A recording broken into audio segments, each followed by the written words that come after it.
FTP Tamil நேயர்களுக்கு வணக்கம். இன்று நடிகர் விஜய் அவர்களுக்கு பிறந்தநாள். ஸோ FTP தமிழ் சார்பாக முதல்ல தளபதி விஜய் அவர்களுக்கு பிறந்தநாள் வாழ்த்து சொல்லிக்கிறோம். அடுத்தபடியாக இன்னைக்கு அவர் பிறந்தநாள் இப்போ பல சுவாரஸ்யமான விஷயங்கள் நடந்திருக்கு. அவரோட கோட் படம் சம்பந்தமான அப்டேட்ஸ் நிறைய வந்திருக்கு. அவரோட சிங்கிள் ரிலீஸ் இருக்கு. இது ஒரு புறம் இருக்க, விஜயோட அரசியல் பிரவேசம் பற்றியான நிறைய சமிக்கைகள் இன்னைக்கு தெரிஞ்சிருக்கு.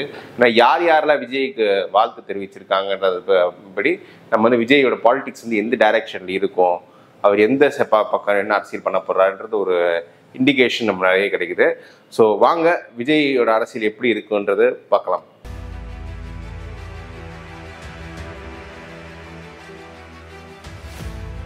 ஸோ முதல்ல நீங்கள் கேட்கலாம், ஒரு பிறந்த நாளில் ஒரு தலைவர்கள் வாழ்த்து தெரிவிக்கிறத வச்சு நம்ம எப்படி ஒருத்தரோட பாலிடிக்ஸ் டிசைட் பண்ண முடியும் அப்படின்னு நீங்கள் கேட்கலாம். அது எப்படின்னா, விஜய் என்பவர் ஒரு சூப்பர் ஸ்டார் நடிகர், மாற்றுக்கிறது இல்லை. அவர் அரசியலுக்கு வரேன் அப்படின்னு டிக்ளேர் பண்ண ஒரு நடிகர். அப்படி இருக்கும்போது ஒரு ப்ராமினன்ட் பொலிட்டிஷியன்ஸ் எல்லாமே விஜய் அணுகும்போது ஒரு காஷனோட தான் அணுகுவாங்க. அதாவது யாரெல்லாம் விஜய் அரசியலுக்கு வந்தாலும் தனக்கு ஆபத்து இருக்குமோ அப்படின்றவங்கலாம் விஜய் பெருசாக அந்த குளோரிஃபை பண்ண மாட்டாங்க. அவர் பிறந்தநாளுக்கு இது பெருசாக முக்கியத்துவம் கொடுக்க மாட்டாங்க. இதே விஜய் அரசியலுக்கு வந்தால் தங்கள் லாபம் நினைக்கிறவங்க எல்லாமே கண்டிப்பாக விஜயோட பிறந்த நாளுக்கு வாழ்த்து தெரிவிப்பாங்க. சரி, விஜய் இதுக்கு ஒரு வாழ்த்து சொல்லலாம், எப்படி போகுது, நம்ம வாழ்த்து சொல்லி வைப்போமே அப்படின்னு நினைக்கிற ஒரு குரூப்பும் இருக்குது.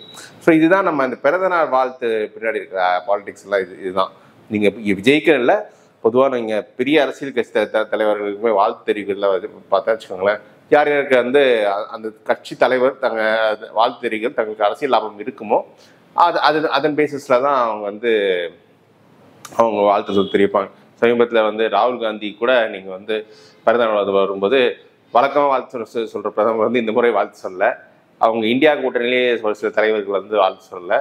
ஸோ ராகுல் காந்தியை அவங்க ஒரு செக் பண்ணி, ராகுல் காந்தியோட வளர்ச்சி தனக்கு பாதிப்பு வருமோ அப்படின்ற நினைக்கிற தலைவர்களாக சில வாழ்த்து தெரிவிக்கல. ஸோ அந்த அடிப்படையில் தான் இந்த வாழ்த்து அரசியல் அப்படின்றது போகும். இதே நம்ம அரசியலுக்கு வரமாட்டோம் அப்படின்னு தெளிவாக டிக்ளேர் பண்ணிட்டு ஒரு பெரிய மக்கள் ஆதரவோட நம்ம இருக்கும் அப்படின்ற ஆட்களுக்கெல்லாம் இப்போ அஜித் போன்றவங்க எடுத்துக்குவாங்களேன், எல்லாரும் வாழ்த்து சொல்லுவாங்க, எல்லா தரப்பிலும் இருக்கும். ஏன்னா அவர் அரசியல் வரமாட்டேன்னு சொல்லிட்டாரு. அப்போ அவர் மீது ஒரு குட்வில் இருக்கவங்க நம்ம பக்கம் வரணுமே அப்படின்னு நினைக்கிற ஒரு இன்ட்ரெஸ்ட் தான். ஸோ இப்படிதான் பொலிட்டீஷியன் இந்த பிறந்த நாளை அணுகுவாங்க. ஸோ அப்படி இருக்கும்போது இன்றைய விஜயோட பிறந்த நாள் எப்படி போயிருக்குன்னு பார்த்தோம்னு வச்சுக்கோங்க.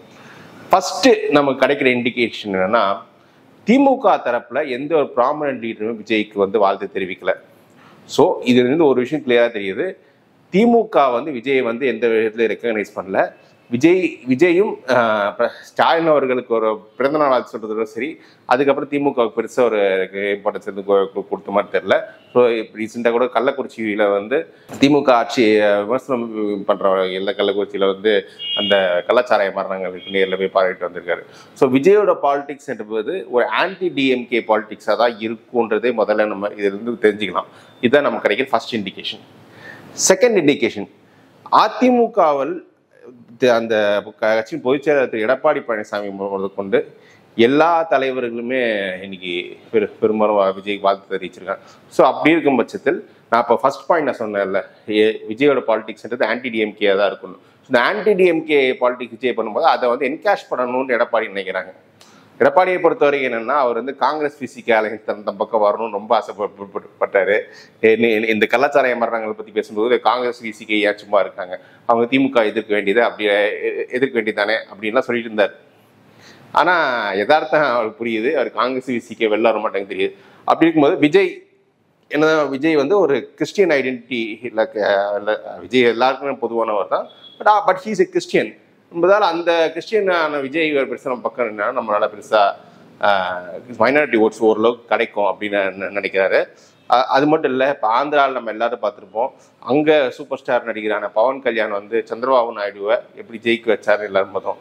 அந்த மாதிரி நம்ம விஜய் நம்மளை ஜெயிக்க வைப்பாரோ அப்படின்ற எண்ணம் எடப்பாடி மனசுல இருக்கு. ஆந்திரா அரசியல் வேற, தமிழ்நாடு அரசியல் வேற, பட் எடப்பாடி அவர்களுக்கு அந்த எண்ணம் இருக்குன்ற மாதிரி தெரியுது. அதனால அவரே நேராக வாழ்த்து இருக்காரு. அந்த கட்சியில பல லெவல்ஸ்ல இருக்க தலைவர்கள் வாழ்த்து தெரிவிக்கிறாங்க. அந்த கட்சியில் ஆதரவா ட்விட்டர்ல பேசுறவங்க கூட சில பேர் 2027 அதிமுக, நாம் தமிழர், விஜய் 3 பேர் சேர்ந்து கூட்டணி அமைக்கணும் அப்படின்ற மாதிரிலாம் சில கருத்து தெரிவிச்சிருங்க.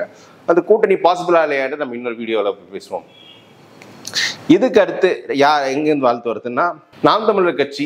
நாம் தமிழர் கட்சி ஓப்பனாகவே நாங்கள் வந்து விஜய் எங்களோட பேசிட்டு இருக்காரு, எங்களோட கூட்டணின்ற பேசி. சார் நாம் தமிழர் கட்சி சேர்ந்த பலர் வந்து விஜய் வந்து வாழ்த்து தெரிவிச்சிட்டு இருக்காங்க. அதன் ஒருங்கிணைப்பாளர் சீமான் அவர்கள் வாழ்த்து தெரிவித்தார். ஸோ அந்த இதில் நாம் தமிழர் வந்து ஓப்பனாக விஜய் எங்களோட தான் இருக்கார் அப்படின்ற அந்த ஒரு பாயிண்ட் எடுத்து போகிறாங்க. ஸோ நாம் தமிழர் விஜய் ஒன்றா இருக்காங்க. இவங்க அதிமுக போவாங்களா இல்லையான்றது நம்ம பொறுத்து பார்க்கணும். இதுக்கு அடுத்து சர்ப்ரைசிங்காக ஒரு விஷயம் என்னன்னா, திமுக கூட்டணி கட்சிகளும் விஜய் பெருசாக வாழ்த்து தெரிவிக்கிறாங்க. இன்னைக்கு தமிழ்நாடு காங்கிரஸ் கமிட்டியிலேருந்து வாழ்த்து வந்திருக்கு. அகில இந்திய காங்கிரஸ்லேருந்து யார் வாழ்த்து சொல்லிக்கிறேன். பட் தமிழ்நாடு காங்கிரஸ் கமிட்டியிலேருந்து வாழ்த்து கடிதம் வந்திருக்கு. திருமாவளவன் வாழ்த்து சொல்லியிருக்காரு. ஸோ அப்படி இருக்கும்போது டிஎம்கேவுக்கு ஒரு பேக்கப் பாட்டு விஜய் யூஸ் பண்ணுறாங்களோ, இல்லை டிஎம்கே பார்கெயின் பண்ணுறதுக்கு விஜய் யூஸ் பண்ணுவாங்களோ, நாளைக்கு விஜய் வந்து ஒரு அரசியல் வரும்போது மக்கள் பதில் பெரிய வரவேற்பு இருந்தால் விஜய் காமிச்சு திமுக சீட் வாங்க முடியுமா அப்படின்ற ஒரு ஆப்ஷனை தான் இந்த திமுக கூட்டணி கட்சிகள் வந்து ட்ரை பண்ணுறாங்க. அது எந்த அளவுக்கு சாத்தியம், விஜய் வந்து எந்த ஸ்டாண்ட் எடுக்கிறாரு அப்படின்றது நம்ம தெளிவாகணும். ஏற்கனவே விஜய் வந்து 2009 ராகுல் காந்தியை பார்த்தது மாதிரி தகவல்லாம் இருக்குது. ஸோ அந்த அடிப்படையில் எப்படி இது ஒர்க் அவுட் ஆகும்னா, திமுக கூட்டணி கட்சிகளும் அவங்க வந்து கொஞ்சம் சேஃபாக தான் ப்ளே பண்ணுறாங்க. அடுத்து யார் பார்க்கணும்னா, இந்த என்டிஏல இருக்க கூட்டணி கட்சிகள். பாஜக தலைவர் அண்ணாமலை தமிழ்நாடு தலைவர் அவர் வாழ்த்து சொல்லியிருக்காரு. பாஜக பல தலைவர்கள் வாழ்த்து தெரிவிச்சிருக்காங்க. திருமதி பிரேமலதா விஜயகாந்த் அவங்க வாழ்த்து தெரிவிச்சிருக்காங்க. ஸோ என்டிஏ கூட்டணி கட்சிகளும் ஒருவேளை அதிமுகவுடனும் நாம் தமிழருடன் போவோம், விஜய் நம்ம கூட வந்தால் நல்லா இருக்குமோ அப்படின்ற எண்ணமும் என்டிஏ கட்சி தலைவர்கள் இருக்கு. நாளைக்கு விஜய் வந்து 2014 நம்ம எல்லாருக்குமே தெரியும், மோடியை சந்திச்சு வந்தார். ஸோ அப்படி இருக்கும்போது நமக்கு அந்த ஒரு குட்வில் நமக்கு ஏதோ பெனிஃபிட் பண்ணுவாரா அப்படின்ற எண்ணமும் அவங்களுக்கு இருக்கு. ஓபன்னீர்செல்வம் வாழ்த்து தெரிவிச்சிருக்காரு, டிடி தினகரன் வாழ்த்து தெரிவிச்சிருக்காரு. ஸோ அந்த என்டிஏல இருக்க பிளாக்கும் கொஞ்சம் இருக்கு. ஸோ ஒட்டுமொத்த ஆப்போசிஷன் பிளாக்கும் டிவைடடா இருக்க ஆப்போசிஷன் பிளாக்குமே ஒரு வாழ்த்து தெரிவிச்சிருக்காங்க. ஸோ இதன் அடிப்படையில் விஜயோட பாலிடிக்ஸ் எப்படி இருக்கும்னா, கண்டிப்பாக ஆன்டி டிஎம்கே தான். பட் ஆன்டி டிஎம்கே இருக்கும்போது எந்த அணியில் அவர் போவார்ன்றது தான் இங்கே கொஸ்டினே. இதில் பல சொல்கிறார் சீமானுடன் கூட்டணி போவார்ன்றது. சீமானுடன் கூட்டணி போவார்ன்றது நான் பர்சனலாக என்ன இல்லை. ஏன்னா அவர் வந்து சீமான் ஒரு 8% வாக்கு வச்சிருக்க தலைவர் தான். விஜயோட வாக்கு வங்கி ப்ரூவ் ஆன வாக்கு வங்கி கிடையாது. ஸோ எந்த அடிப்படையில் சீமானுடன் விஜய் கூட்டணி வைப்பார், எந்த தொகுதியில் கூட்டணி வைப்பார், யாரை சீஃப் மினிஸ்டராக முன்னெடுத்துவாங்க, இதெல்லாம் பெரிய ஒரு டிபேட் ஆகும். அது எந்த அளவுக்கு சாத்தியமும் தெரியல. பட் நான் என்ன பார்க்குறேன்னா, விஜய் சீமானை ஒரு ஆப்ஷனாக வைத்து அதிமுகவுடன் பார்க்கிங் பண்ணுற மாதிரி தெரியுது. எப்படி இங்கே ஆந்திராவில் பவன் கல்யாண் வெற்றி மாதிரி தமிழ்நாட்டில் நம்ம வெற்றி பெற முடியும், நம்ம வந்து அதிமுக கிட்ட 50 சீட் வாங்கிட்டு போனோம்னா அதில் கொஞ்சம் கன்வெர்ட் பண்ண நம்ம ஒரு பெரிய பொசிஷன் வந்திருக்கலாம், நமக்கு ஒரு குறிப்பிடத்தக்க வாக்கு வங்கி கிடைக்கும், நம்மளும் எம்எல்ஏ ஆகிடலாம் அப்படின்னு நினைக்கிறேன். ஸோ இந்த அடிப்படையில் தான் அவர் போயிட்டு இருக்காரு. இதுக்கு வந்து நாம் தமிழர் மட்டும் பார்கெனிங் இல்லை, என்டிஏ கூட்டணி கட்சிகளும் விஜய் ஒரு பார்கெனிங் எடுத்துட்டு தான் ட்ரை பண்ணிட்டு இருக்காங்க. அதுக்கு அந்த கட்சியோடய நான் கூட்டணி போவேன் அப்படின்ற அடிப்படையில் அவங்க எடப்பாடி பேசலாம். பட் அஃப்கோர்ஸ் விஜய் வந்து இங்கே தமிழ் தேசியம் திராவிடம்ன்ற அந்த மைண்ட் செட்டில் அவர் பேசிட்டு இருக்க, பெரியாரில் பார்த்தீங்கன்னா பேசிட்டு இருக்காரு. ஸோ பிஜேபியோட ஐடியாலஜிக்கலாக போக வாய்ப்புகள் ரொம்ப குறைவு. பட் அவர் வந்து பார்கெனிங்காக பிஜேபி கூட யூஸ் பண்ணலாம் ஆன் டிபெண்ட். இல்லை பிஜேபி வந்து இவர் காமன் சிஎம் கேண்டிடேட்டை சொன்னால் அவர் பிஜேபியோட போகலாம். ஸோ அங்கேயும் ஒரு நல்ல ஆப்ஷன் இருக்குது. இதை தவிர திமுக கூட்டணி கட்சிகளும் விஜய் ஒரு 6 ஆப்ஷனை வச்சு திமுக பாகியம் பண்ணுவாங்க. ஸோ அந்த அடிப்படையில் நம்ம பார்க்கும்போது இந்த எலெக்ஷன் 2024 எலெக்ஷன் ரிசல்ட் முடிஞ்சு வர ஒரு இந்த பர்த்டேல வந்து ஒரு சிக்னிஃபிகண்டாக பல இண்டிகேஷன் நமக்கு தெரிஞ்சிருக்கு. அந்த இண்டிகேஷன் ஒரு விஷயம் கிளியராக தெரியுது. விஜய் ஒரு பார்கெனிங் பொசிஷன் இருக்காரு, அவருக்குன்னு ஒரு டிமாண்ட், அவர் அரசியல் வரத்துக்கு முன்னாடியே டிமாண்ட் இருக்கு. இதில் அவர் அரசியல் வந்த அப்புறம் நிச்சயமாக பல டிமாண்டுகள் அவர் மேல் ஏற்படும். அவர் இமேஜை சீரழிக்கிற வேலையை கூட பல பேக்எண்டில் செய்யலாம்.